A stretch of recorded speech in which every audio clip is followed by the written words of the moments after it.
কোরবানির পশুর প্রস্তুতে ব্যস্ত খামারিরা।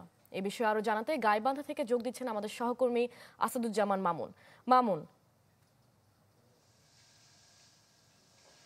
হ্যাঁ, আমি এই মুহূর্তে দাঁড়িয়ে আছি একটি গরুর খামারে। কোরবানি ঈদকে সামনে রেখে গাইবান্ধা জেলায় কিন্তু কোরবানির যে পশু বেচা কেনার যে খামার রয়েছে, এই খামারগুলোতে কিন্তু যে খামারিরা রয়েছে তারা কিন্তু তাদের এখন ব্যস্ত সময় পার করছেন। এখন আমি যেটা জানাতে চাই যে আপনার গাইবান্ধা জেলায় প্রায় 11,000-এর উপরে কিন্তু গরুর খামার রয়েছে। সেই গরুর খামারে কিন্তু তারা খামারিদের সাথে কথা বলে যেটা জানতে পেরেছে, তারা ঈদকে সামনে রেখে তারা গরু মোটা তাজাকরণ প্রস্তুত করেছেন। সেক্ষেত্রে কিন্তু তারা আপনার হচ্ছে যত রয়েছে সেটার মধ্যে প্রায় 50টি গরুর মানে হাট রয়েছে। এর মধ্যে 26টি স্থায়ী এবং বাকিটা আপনার অস্থায়ী, এবং বেশ কিছু খামারিরা অনলাইনে বিক্রি করছে। ইস্পাহানি বেকারি ফ্রেশ, স্বাদের আবেশে একটু আয়েশ।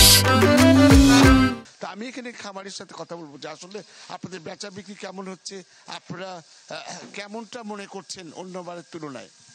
আসসালামু আলাইকুম। অন্যবারের তুলনায় এখনও বেচাকেনা শুরু হয়নি, হয়তো আশা করতে 2-4 মধ্যে শুরু হবে। আমাদের এখানে সব জাতের গরু আছে। আমাদের সিস্টেমটা হলো যেখানে গরু কিনবে ঈদের আগের দিন সে ডেলিভারি নেবে। সে যদি লাইভ ওয়েটে নিতে চায় সেটাও পাবে, সে অনলাইন নিতে চাইলে সবে পাবে। আমার এখানে সব ধরনের গরু আছে। আপনারা গরুর খাবারটা দিয়ে আপনাদের গরুর দামটা কেমন? দাম তো মোটামুটি আসে, আর তারপরেও মোটামুটিভাবে টেকে, লোকজন খাটে কিছু টেকে।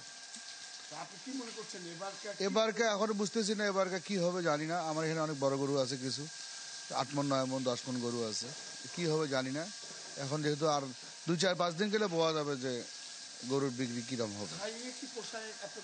খায় খুব একটা লাভ হয় না, মোট লোকজন চলে 8-10টা লোক চলে, এটাই কিছু চলে। এই শুনলে যে এবার গরুর খাবার কিন্তু দাম বেশি, এবং পাশাপাশি আপনার হচ্ছে তারা জানাচ্ছেন যে যাতে ভারত থেকে কোনো গরু যাতে এদেশে না ঢুকে, তাহলে পারে তারা গরুটা বিক্রি করে লাভবান হবেন।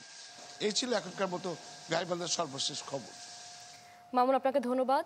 দর্শক, কোরবানির পশু প্রস্তুতে ব্যস্ত খামারিদের খবরাখবর জানাচ্ছিলেন আমাদের সহকর্মী।